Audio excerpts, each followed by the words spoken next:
Olá amigos, bem-vindo a mais uma videoaula. Na videoaula de hoje irei falar um pouco de produto vetorial, basicamente da sua aplicação, de como determinar o vetor torque.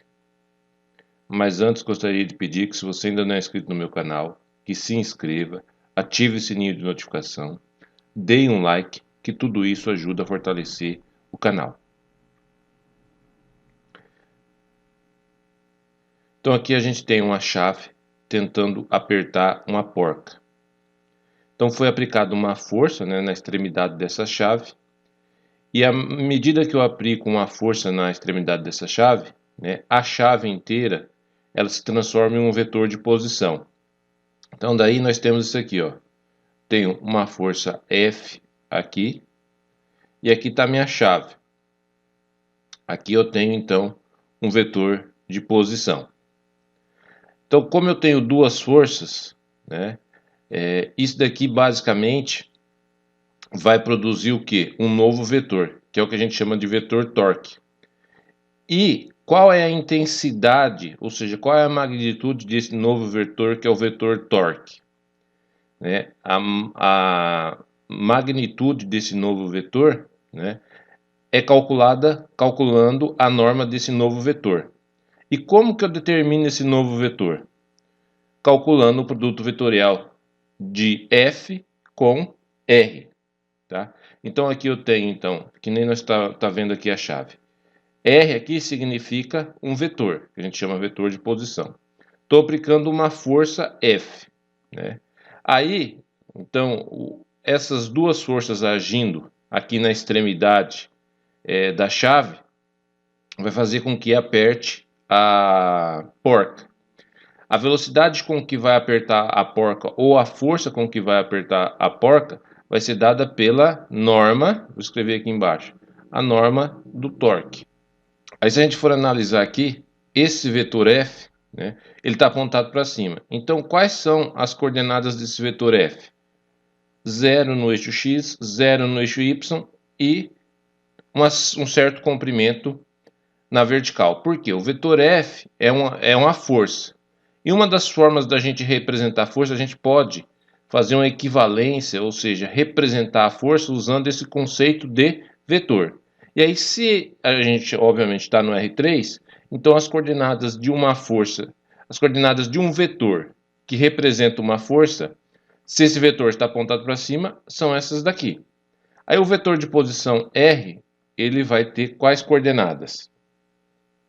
A, que é o comprimento de R, e olha, ele está apontado, se a gente for lembrar do plano cartesiano, X e Y, então ele está apontado aqui para a direita do eixo X, então A positivo, mesma situação é o M. Por que que o M é positivo? Porque o vetor força está apontado para cima, Se tivesse apontado para baixo, o valor de M seria negativo.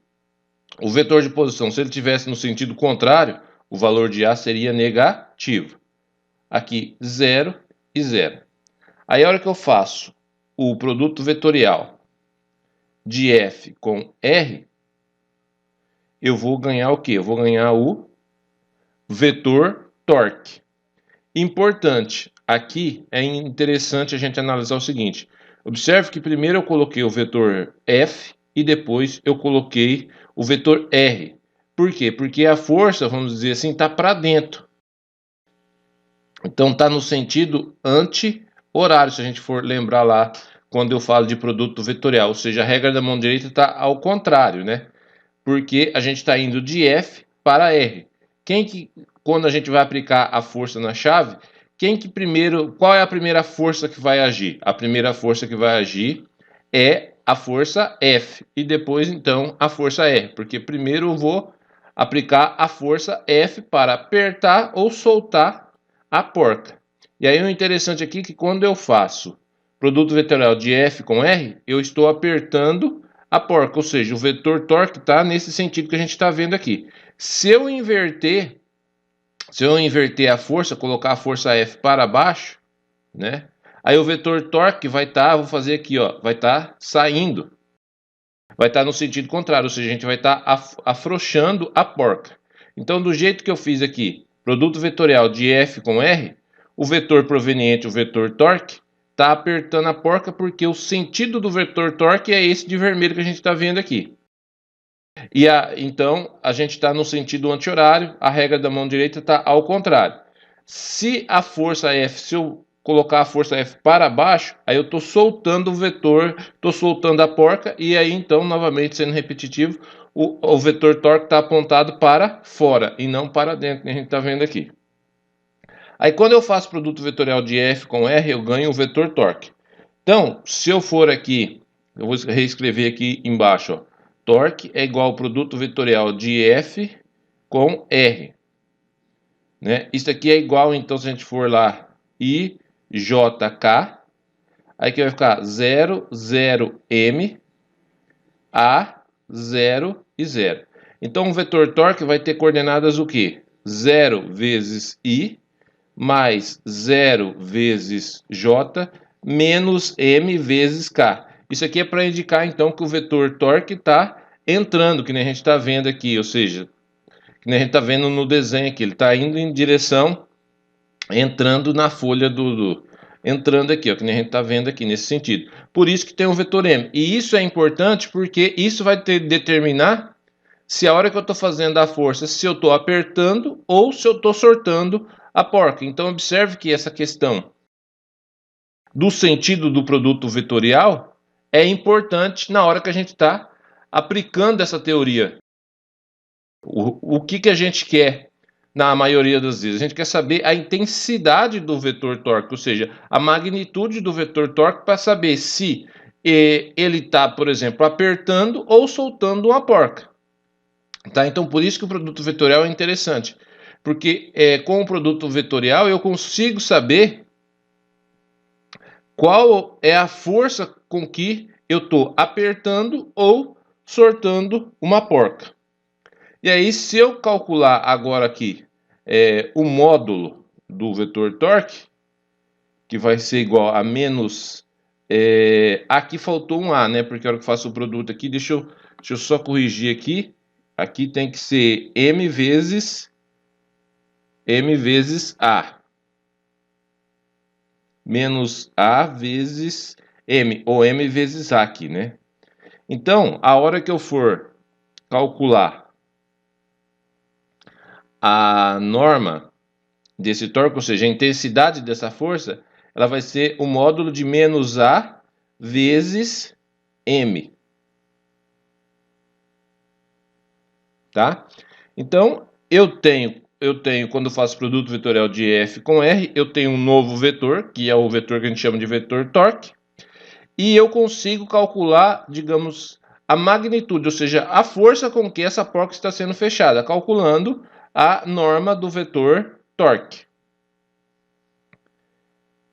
E isso daqui, então, só voltando aqui essa questão do sentido do vetor torque, é aquela parte que você, se você for usar lá o livro, por exemplo, do Paulo Boulos, que ele fala de orientação. Então, o produto vetorial, vamos dizer assim, divide o R3 em duas classes. A classe dos vetores que estão apontados para cima e a classe dos vetores que estão apontados para baixo. Então, as classes dos vetores que estão apontados para cima, a gente fala que está dentro da classe da orientação positiva, vamos dizer assim. E a classe dos vetores que aponta para baixo está dentro da classe dos vetores com orientação negativa. Nesse caso aqui, o torque, né, produziu um vetor que está dentro da classe que tem orientação negativa, tá? Porque o torque, o vetor torque tem esse menos A vezes M aqui. E isso aqui, então, eu tenho, então eu calculei o torque e eu tinha aqui as coordenadas do vetor F e as coordenadas do vetor F e as coordenadas do vetor R. Agora, quando eu não tenho as coordenadas do vetor F e do vetor R, aí a gente fala que o torque é fazer isso aqui, ó. A norma do vetor torque, ou seja, a magnitude pode ser dada pela norma de F vezes a norma de R vezes o seno entre eles, tá? Aí aqui eu vou ganhar a magnitude do vetor torque. E daí eu posso ainda falar que esse vetor torque também, como ele vai estar está sempre apontado para cima ou para baixo. Então a primeira coordenada é 0, a segunda coordenada é 0 aqui do J, e aí aqui no lugar do menos A vezes M, basta eu colocar a norma do torque, que aí eu tenho as coordenadas desse vetor torque. Então, mesmo que eu não tenha as coordenadas de F e de R, eu consigo determinar a magnitude do torque usando esse teorema, que eu vou até grifar aqui embaixo. Eu consigo determinar a magnitude do torque usando essa igualdade aqui, que é proveniente de um teorema. E aí, as coordenadas do vetor torque vai ser exatamente essas daqui.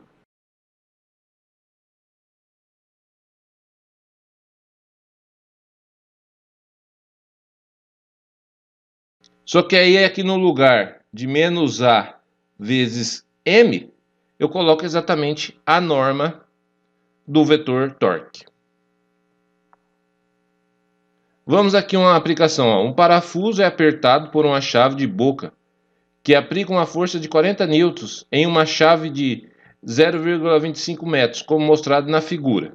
Determine o módulo do torque em torno do centro do parafuso. Então aqui eu não tenho as coordenadas do vetor força e eu não tenho a coordenada do vetor posição. Mas eu sei a magnitude. Eu sei a magnitude da força é de 40 newtons. E a magnitude do vetor de posição é de 0,25 metros. E sei o ângulo entre essas duas forças, né? Aqui e aqui, né?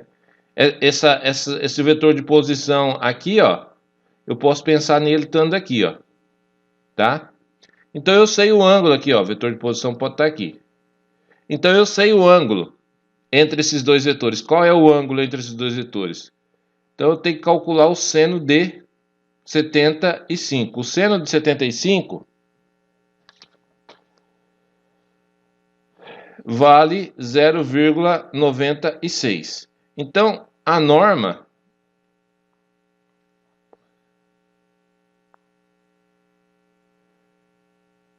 ou seja, o módulo do torque vai ser dado pela norma de F vezes a norma de R vezes o seno entre eles, ou seja, de 75 graus. Então, a norma do torque vai ser 40 vezes 0,25 vezes 0,96. Isso aqui dá aproximadamente 9,65 newtons por metro, que eu posso trocar isso aqui então por a norma do torque, é exatamente 9,65 joules.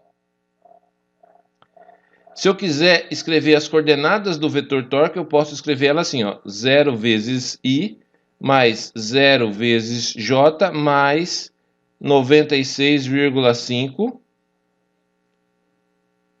vezes K. Porque o vetor torque sempre está ou apontado para cima ou para baixo. É um vetor normal. Então tá aqui. Consegui determinar o módulo, que é o que o exercício está pedindo, da força que está sendo aplicada aqui na porca. O módulo do torque, então, deu 96,65 newtons por metros. Que eu posso trocar isso por 96,65 joules. Então tá aí uma aplicação do produto vetorial. Estou tentando, não sei se consegui, associar então esse conceito de produto vetorial com a sua aplicação. Então sempre lembrando, vetor, quando a gente está estudando na matemática, produto vetorial, vetores, o vetor nada mais é do que uma forma de você representar uma força que você não enxerga, que você tem formas de calcular essa força, mas vamos dizer assim, você não enxerga. Quando você está apertando uma chave, você está colocando uma força ali. Você não consegue enxergar essa força, mas você consegue muitas vezes medir essa força. E aí essa força, para a gente começar a fazer soma com ela, a gente usa então a ideia do vetor, ou seja, o vetor é uma forma de representar a força. E aqui nós estamos aplicando então o conceito de produto vetorial, porque muitas vezes a gente faz lá na matemática o cálculo do produto vetorial, dá um vetor, dá o outro vetor, calcula o produto vetorial entre esses dois vetores, determina um novo vetor. E aonde se aplica isso? Então aqui está um exemplo de onde a gente pode aplicar isso aí. Eu recomendo o livro do Paulo Boulos, Geometria Analítica, para quem quer estudar sobre vetor, ou o livro do James Stewart, volume 2, livro de cálculo 2, né, o livro de cálculo do James Stewart, mas o volume 2, o capítulo 12, que é uma revisão de geometria analítica. Obrigado pela atenção e até a próxima videoaula.